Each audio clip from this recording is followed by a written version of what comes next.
recent years, we have witnessed a significant increase in the number of attacks on our correctional facilities in order to liberate high-profile inmates. How will this affect the lives and properties of the citizens? Today on our discussion segment, our focus will be on the incessant attacks on our correctional facility, a threat to life and property. Good morning and welcome to Morning Safari. I am Amina Yusuf. Joining me is Samson Owojaye is my name, and I welcome you to Morning Safari, your favorite breakfast show. And I promise you, on behalf of Morning Safari crew, you'll be served well and properly this morning. And the service we'll be rendering to you this morning, of course, will be an entertainment to your soul. As usual, our complimentary segments are fitness, health, the background report, the discussion, entertainment, and sport. But before we get into the full dose of today's show, let's take a short time out.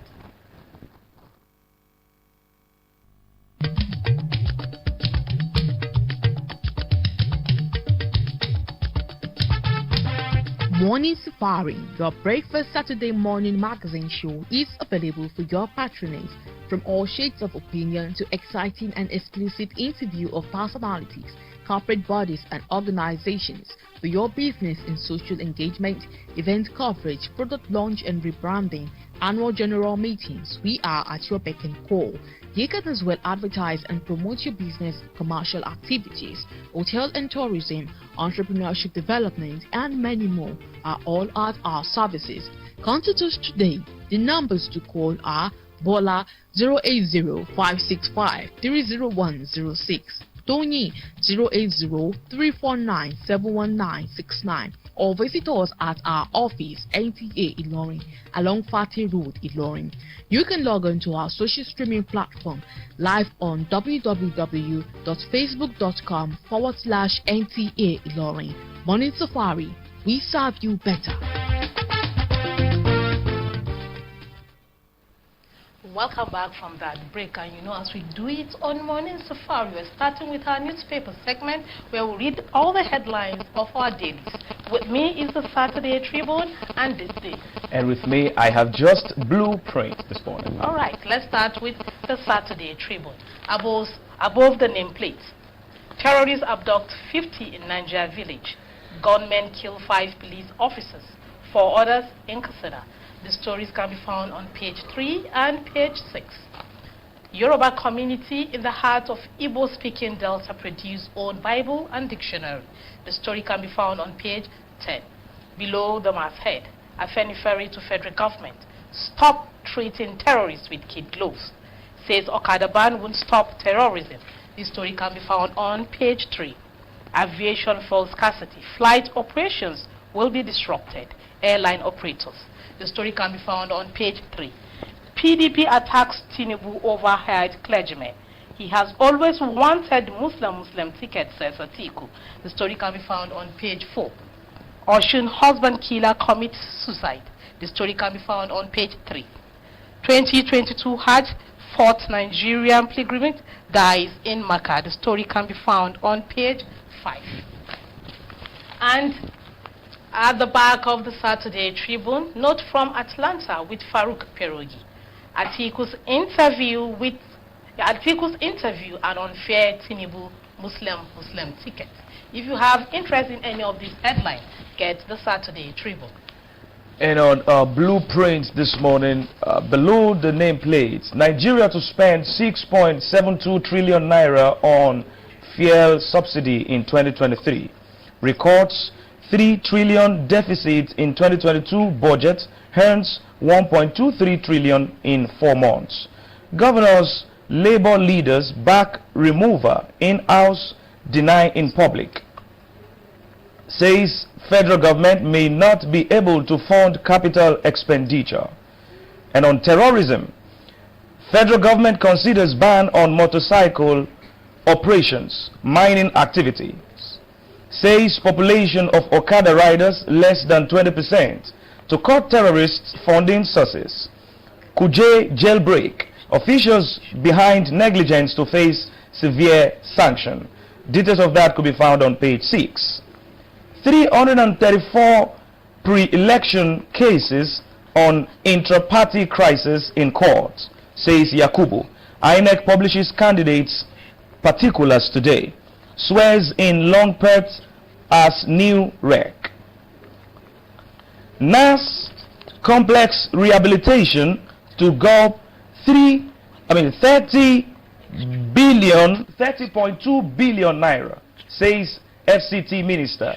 Details of that also could be found on page 6. FPLAS, unlocking wealth through salary accounts. Details of that could be found on page 20. Perjury, court grants request for Tinubu's trial. Details of that also could be found on page 6. Divestments, federal government urges indigenous oil cores to take over IOC's assets. Details of that could be found on page 22. And behind blueprint paper, pock marks on the face of our democracy. And on business, Nigerian Electricity Regulatory Commission and National Orientation Agency sign a memorandum of understanding on electricity market enlightenment. Details of that also could be found on page 22. And on sports, Chinese tennis events for 2022 called off because of COVID-19 restrictions. For any interest, ensure to grab a copy of yours. And now to the This Day paper. Above the masthead, Nigeria's debt service cost hits 1.94 trillion naira, overwhelms revenue by 310 billion naira. Petrol subsidy make up 6.72 trillion naira in 2023. Projects 17.99 trillion naira aggregate expenditure, 373.17 billion naira oil revenue. Nasima, future of manufacturing blink as industrialists shut down factories for importation. This story can be found on page 6. Below the masthead, aftermath of Ocean Pool, Wike, Otom, Makinde agree not to leave PDP. Benue governor confirms Atiku reached out to him to talk to Rivers counterpart. War against violent extremism. This story can be found on page 5. Joe Biden tests positive for COVID-19, shows mild symptoms. The story can be found on page 5. And at the back of this day paper, Okin Ashintoku, Tinubu, running against Oshun and Buhari. If you have interest in any of these headlines, get this day paper. And many thanks to Oloyo Paper Stand for their consistency every Saturday. All right. I mean, I think it's time for fitness to keep the body and soul together. Yes, Stay we tuned. need to get fit.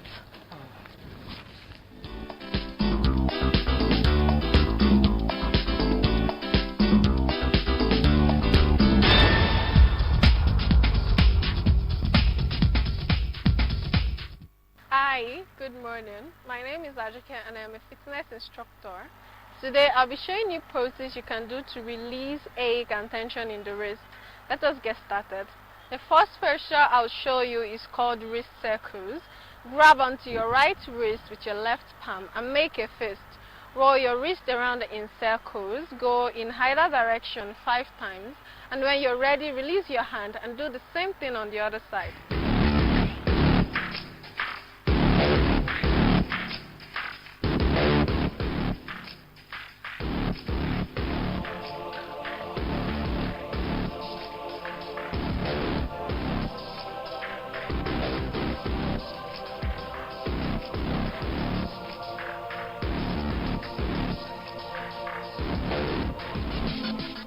Second posture I'll be showing you is called palm lift. You kneel down on the mat with your palms down on the floor in front of you. You raise your palms off the floor, pressing into the finger knuckles. Do 5 reps of 3 sets.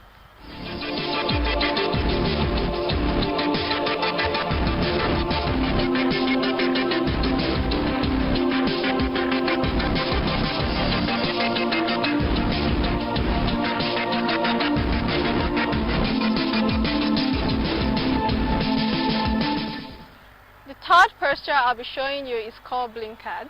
Spread your palms wide in front of you and make a fist. Open it up rapidly. You can do this for 10 to 20 seconds.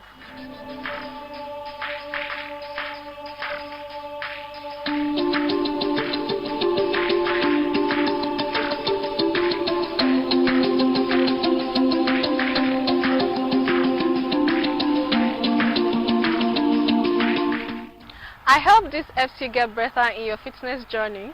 Money Safari continues.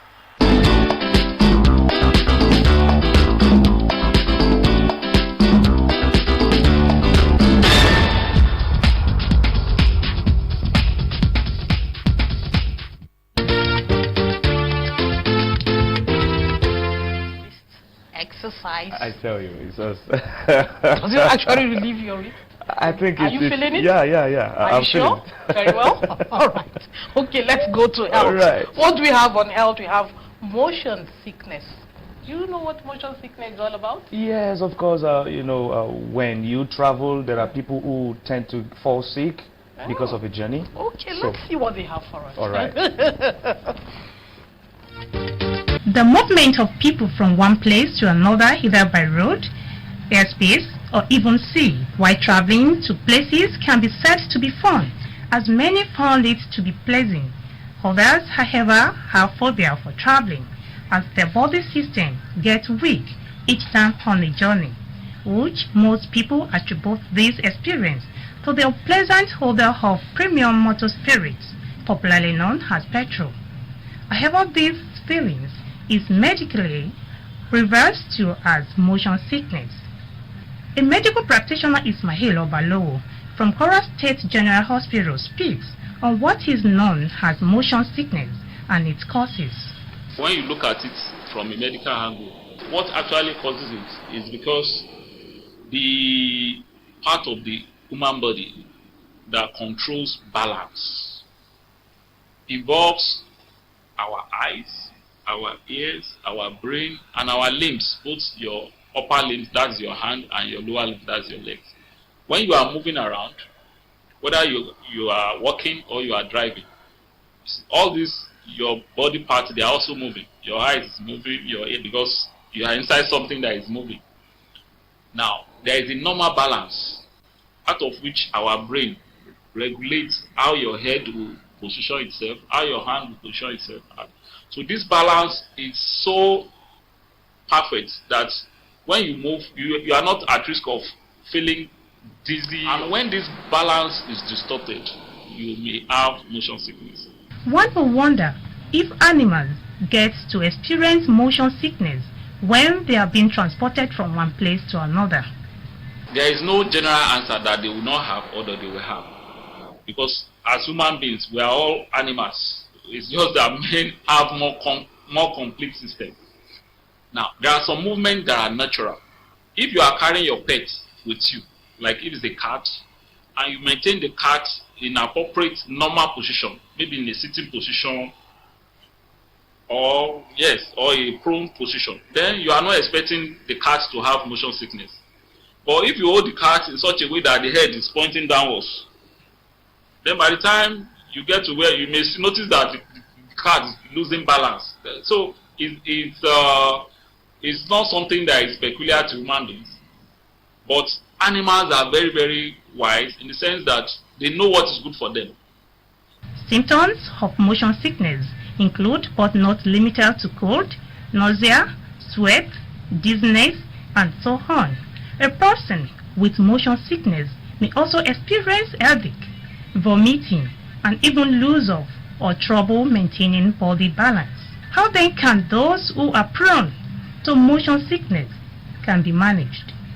Don't do things that you are not familiar with. That is the general advice. If usually you drive at a low speed all throughout your life, maybe you should maintain that speed.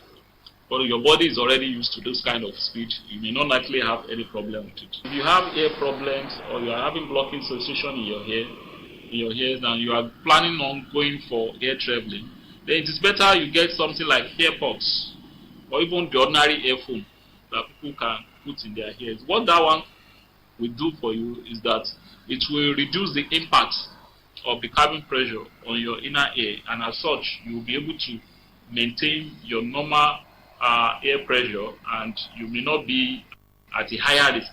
Some people, whichever travel that they do, they almost always have this problem. So those kind of people need to take extra measures like seeing their consultants or seeing their doctors that I'm prone to motion sickness, any kind of air travel, I always have this. What are the things? Because there are drugs that can be prescribed.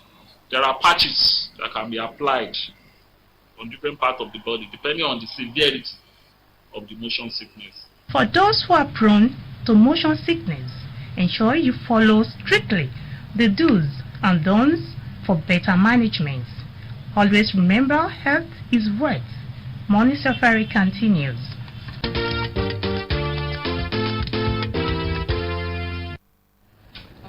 Motion sickness. Motion. Well, Do you have motion sickness? I don't. I've never experienced it. I'm a very strong man. Very, very strong. Very strong man. I'm telling you. I do have motion And I think that I throw up a lot when I'm traveling. That sickness, I think, is very common to women. What do you mean? I'm just thinking. That's the gender bias. I wouldn't take that at all. I said I'm just thinking. So probably. How can you think it's common to women?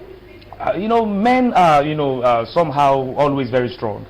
80%. I've never met a man who tells me or who told me that he experiences motion sickness. I mean, I've never met a man. A man. One man. I never. But I wouldn't take that from you at all. I won't take that from you. Okay, because no you problem. don't have motion sickness does not mean that there's no man out there that has motion okay, so sickness. it's a general thing. It's a general thing. All right, but I never experienced that. I pray you experience it. I pray you experience it. What about sleeping? Do you sleep? Sleep? You're traveling? What? Why on motion do you sleep? I don't even try it. I can't sleep because so I want to see to the journey. What do you do? Probably press my phone. I observe the way the driver drives. I don't want him to drive me off. You're scared. That's a sickness. Yes, that's right. You have fright for accidents. You're scared that the accident will happen on the road. So what phobia? What's the phobia? I don't know what name to put for it, but you have accidental phobia. If you call it that. If you call it that. All right. All right. For your gender bias. Let's go on a short break. We'll be right back.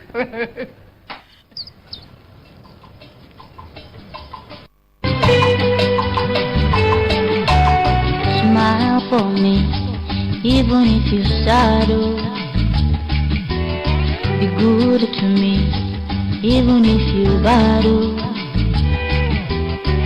Stay with me, even if you've got some place to be. Pray with me, even if you know believe. Smile for me, baby me please. Smile. I want to be the one where you be there for. I want to be the one that makes you do the things you thought you'd never do. Let me be the one for you. I want to be your witness, baby.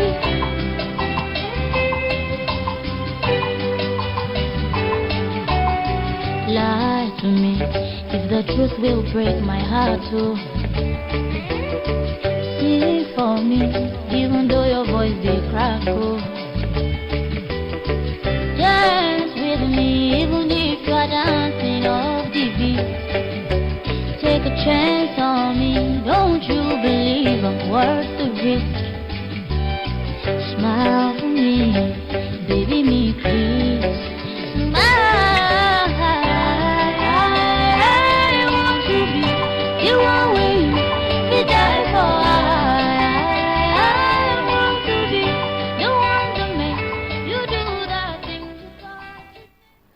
Wow, welcome back from that musical break. And kids at home, don't worry, we've not forgotten about you. We're going to bring a very interesting cartoon for you next week. Just sit and relax yourself. Now we'll go to the topic of the day. Incessant attacks on our correctional centers, a threat to life and property. But before you meet my guest, let's take a background report on the topic.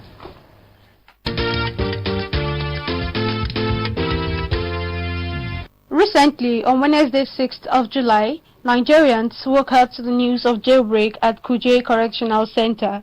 Reports revealed that a large number of heavily armed terrorist groups stormed the Kuje Correctional Center, located in Federal Capital, Abuja, with high explosive, minimally armed security guards on duty, and freed over 800 out of 994 inmates in the facility. Studies have shown that in the last 12 years, Boko Haram terrorist group and other criminal gangs have successfully launched not less than 15 organized attacks against key prison facilities located in different geopolitical zones of the country to liberate their gang members either awaiting trial or serving separate jail terms in affected custodial. The incessant attack on our correctional center has been affiliated to lack of adequate maintenance and lack of adequate budget to the security people. From nowhere, some group of dissidents, they can just get themselves together, call it under any name, and attack any of the targets that they feel that it's not allowing them to perpetrate their evil acts. And these correctional centers, these prison yards, that is where many of these inmates are being kept, awaiting trial, and when those ones that they try is still going on in the court. Consequently, the incessant attacks on correctional centers in Nigeria have been attributed to failure of the security agencies to carry out necessary security to avert attack on various correctional centers across the country. The controller, Kwara State Correctional Center, shed more light on the causes and possibly way forward to arrest the situation as it gradually takes its toll on the nation. The Nigerian Correctional Service, we are peacemaker, we are peace-loving citizens, workers. This, we don't have much problem internally. It's because of, when you say attack, you can see it's something that gone beyond the control of the Correctional Service management. Because we are only to protect and oversee the people that are within our jurisdiction. We are to oversee the inmate. But now, it's something we don't even plan for. Because in each facility, we have our huntsmen. But because just to curb this menace, we have to solicit, we have to synergize with all other sister organizations, like Nigerian Air Force, Nigerian Army, the Civil Defense, the Immigration, and the police. So, if you go to most of our correctional facilities now, you see these people, the group of people I mentioned, they are there around, just to back up, to beef up our security. Opinions were also registered on the causes and suggestions on how to curb the menace of jailbreak. If the government can increase the amount of budget voted to the security, I think it will enhance those people that are there to make sure that they put everything in place. Like budget allocation to armed forces now, we have been hearing many people about that the huge amount of money voted for those people. Why can't they make the same thing available to all these our paramilitary like customs, correctional center, police? I believe if the government can equip them, make sure that they fund them properly, I think this will curb the incessant attack on our security. I think in these areas, our intelligence gathering should be improved, and when the information is given to people that have to receive it, they should ask firstly, and then two, our all correctional centers must be provided with adequate CCTV camera. To give a lasting solution to these incessant attacks on prisons, the government should be proactive and ensure that security intelligence is adequately observed and collaboration hence ensured among the security agencies should not be downplayed. Likewise, technological facilities should be installed in various correctional centers.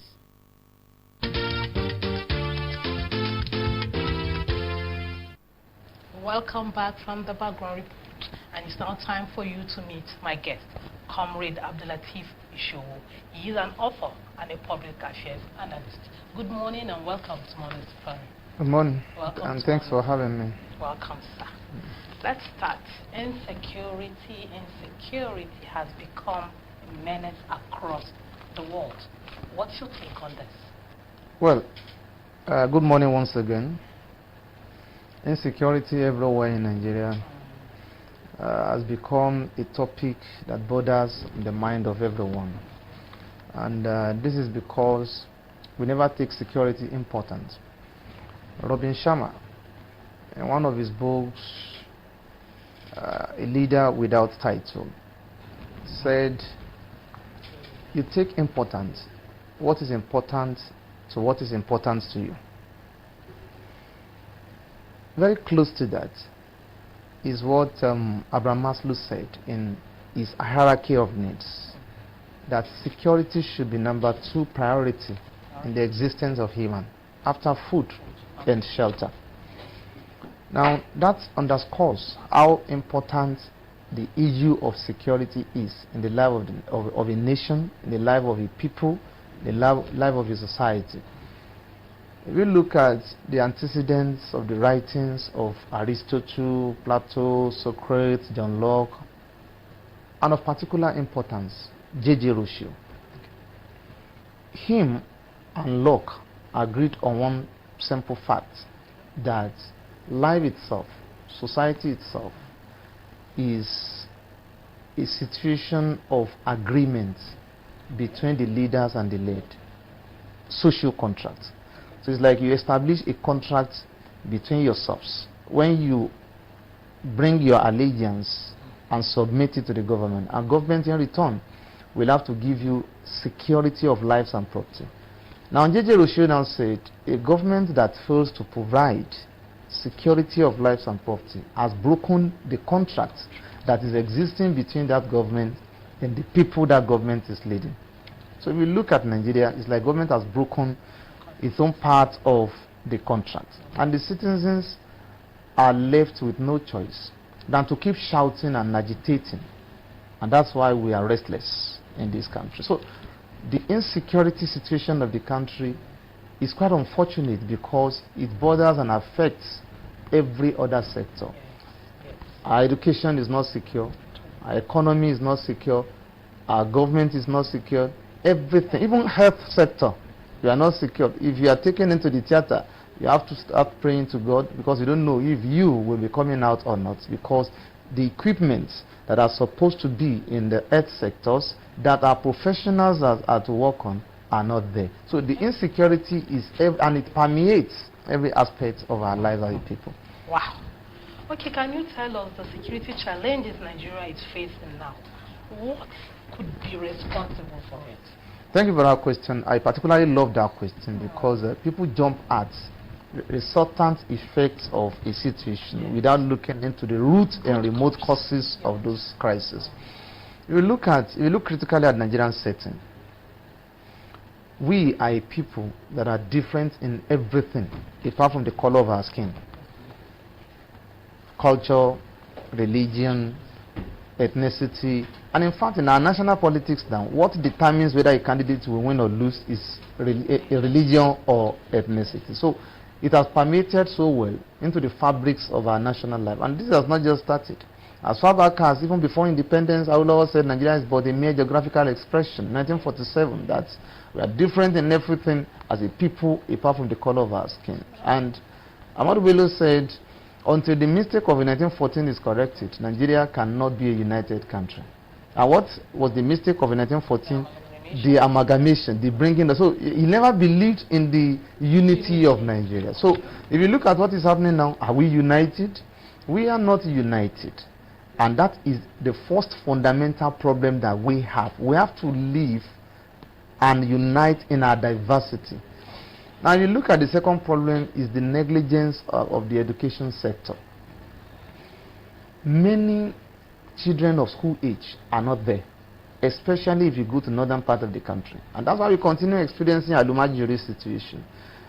There are too many children on the streets of the northern part of the country. If you look at the streets of Ilorin now, go to Okolo, go to Giralimi roundabouts, go to Maraba, you find them.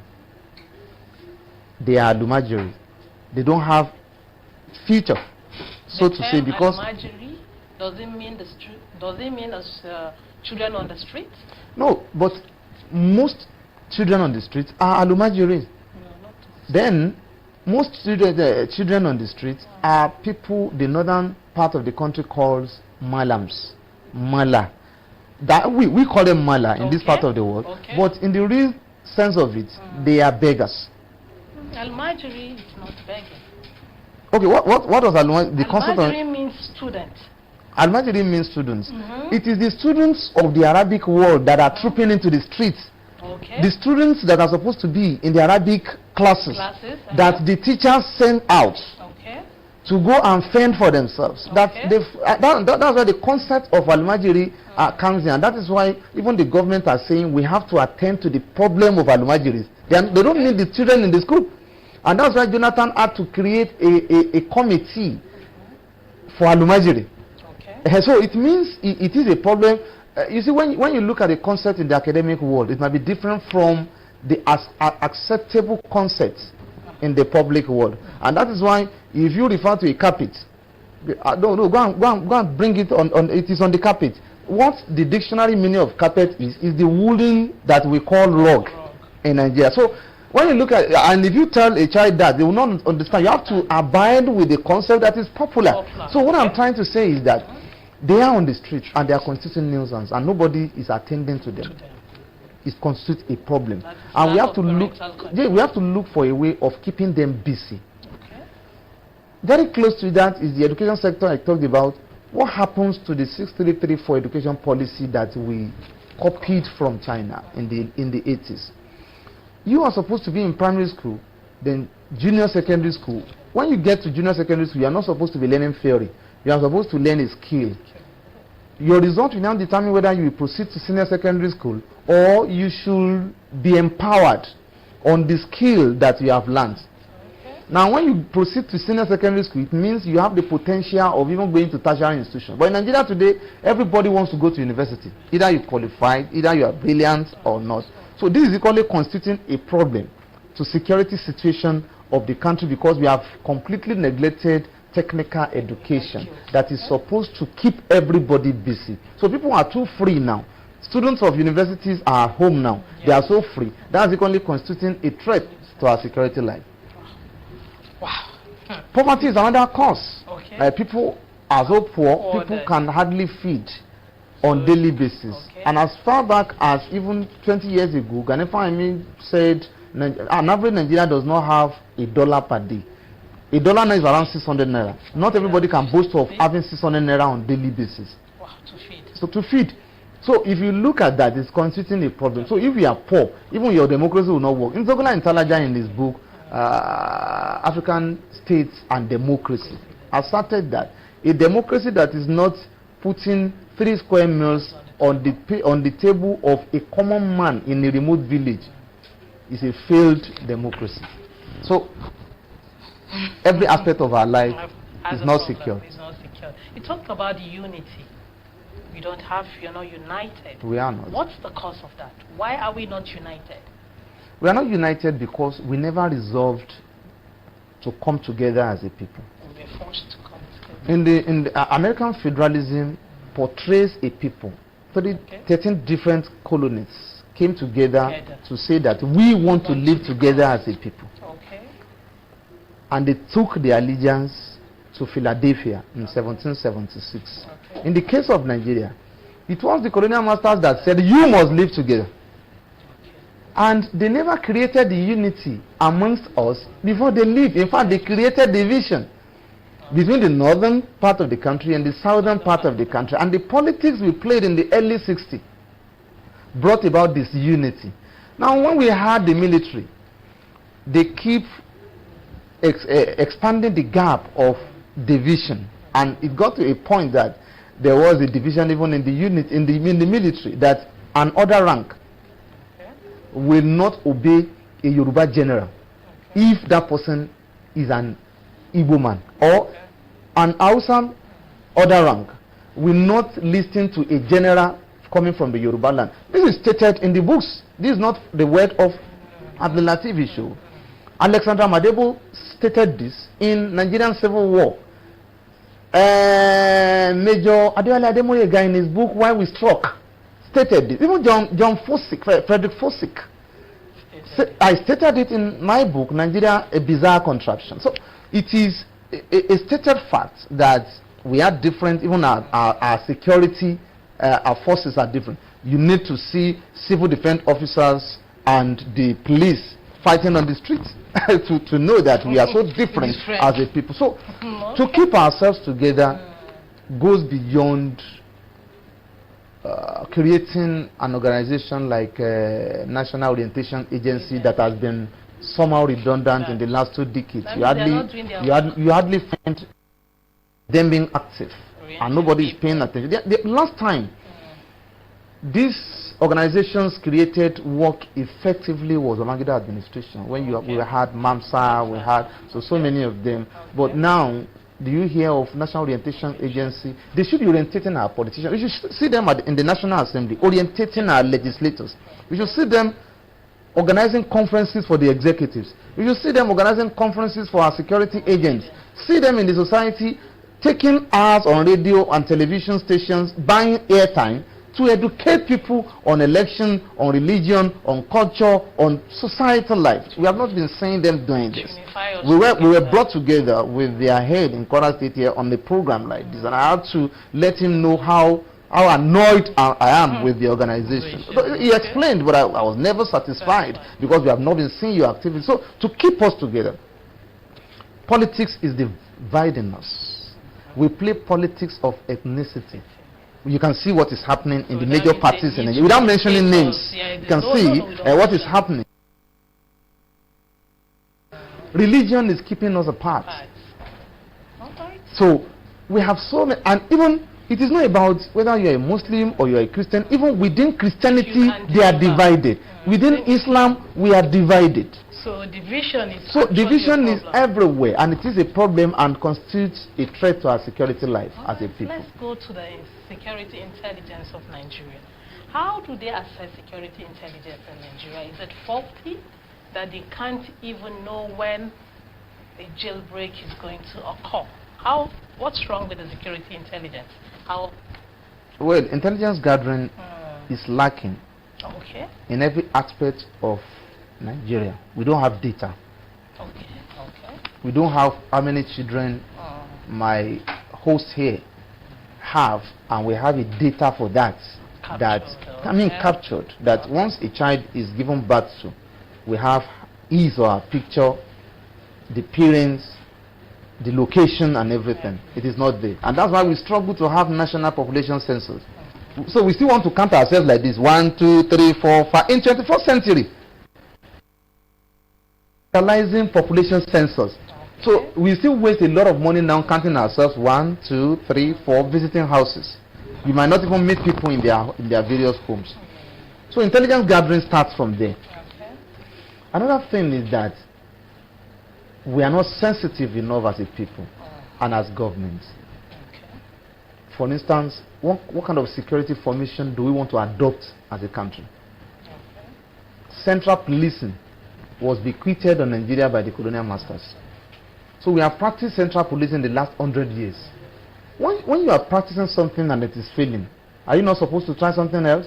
But let me advocate for state policing now. You will find callers or advocates of the governors will start using it. Are governors not using security forces to get elections results already? Do I have a say in the election they conduct in this country? If the only effect of state policing is election, then we are okay, because every other aspect of our life will be saved. I've been advocating for state policing in the last 15 years. I wrote extensively in my book, Nigeria at Crossroads. I think I spent about 25 pages explaining why we need state policing. And if you are talking about developed world, America, Germany, Britain, all of them have decentralized policing. Are you following? Now, as I was coming now, from Ogidi, I live at Oloje Estate, down to Pakata roundabout, I met no police officer. From Pakata roundabout to Ojoba, no police officer. So I met traffic warders at Ojoba roundabout, and they are not particular about what I carry, what I do. All they are particular about is the traffic. I just go. So down to Gegele, to Itamodu, no security officer. So when I got to Tamadu, I met traffic warders. so when you look at this situation, it means we are not policed. The presence of the security officer. We are not policed. We are not secured. In Britain, if a sound is made, policemen at your door, they are not using juju. It is because they are on every street. So, and they ring themselves. Yes, security. We just had a bang in your area now. Can you please check? That's all. On every street, you find a police officer. In Japan, they use Koban community policing system. In Japan, what do they mean by Koban? They have a central police in Japan. That central police will have a connection with a police officer that will man Itakudima. That one will have a contact of the one manning Pakata roundabout, and so on and so forth. To the extent that the people of that area, the students going to school every day, know the name of the police officer policing their area. Should that police commit any offense, they will go to Koba and report that police officer, and they will be ranged immediately. They say you did this now. Who is policing Nigerian police? That means policing Nigerian police. To digitalize everything. So you need to digitalize, and that's why we are having jailbreak every time. What's not broken in the country? You journalists are emphasizing jailbreak. Our economy is broken. There is jailbreak in our economy. That's why an Akata General can cut away 80 billion naira in the system, and nobody will know. So we have jailbreak in our education sector, and that's why a lecturer will say a female student will have to lie down before she passes her exams.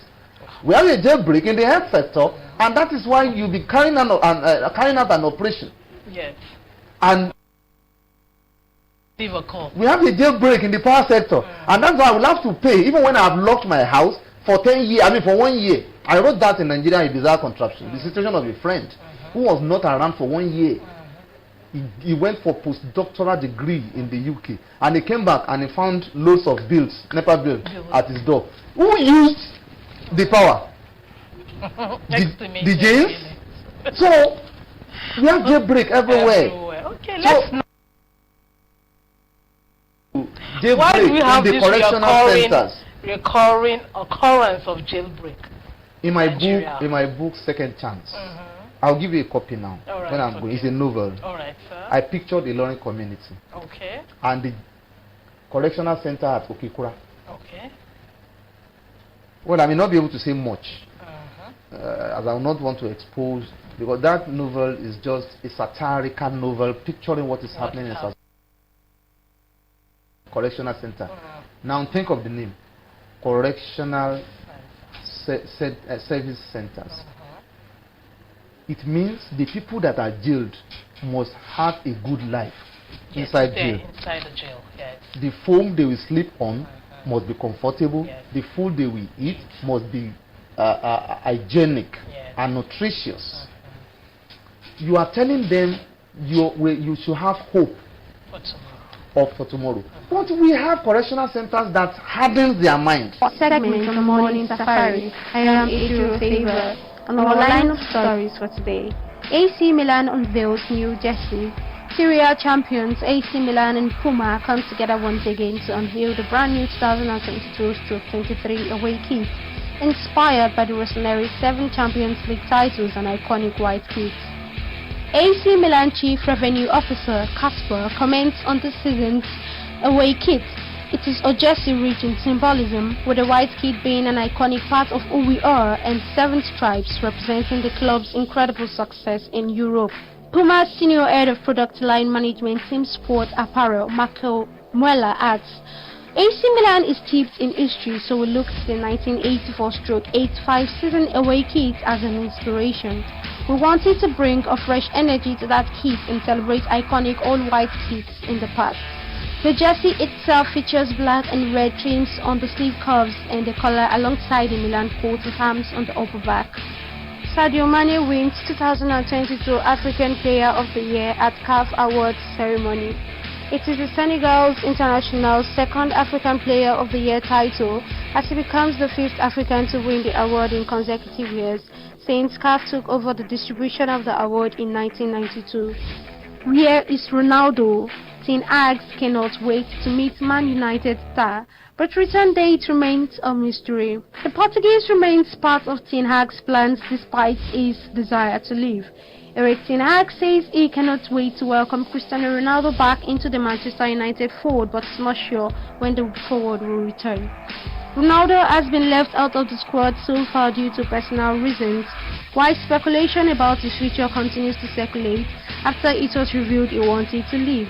However, Ten Hag maintains that the 37-year-old will stay at Old Trafford next season and is eager to see how he fits into the team's new playing style.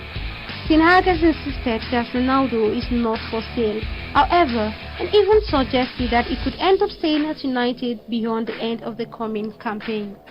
And that will be all on sports for today. I am Ejiro Favor.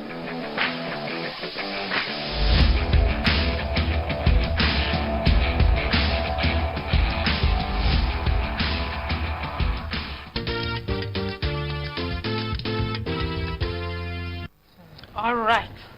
That's sports. Sports. Do you play sports? I don't do sports. After you tell me it's only women that have motion sickness. Now sports, you don't do sports. That's also a sickness, right? That is also a sickness if you don't Thank do. you. And on entertainment, there's a celebration and a sad one there. It's a mixture. Kadri celebrating the birth of her baby, and Ada we lost her. And also Waje releasing album. Wow. All right. That's life for us. Exactly. And I would say we should all be security conscious because life is precious. From me, Amina Yusuf, please remain safe. And that will be all for today.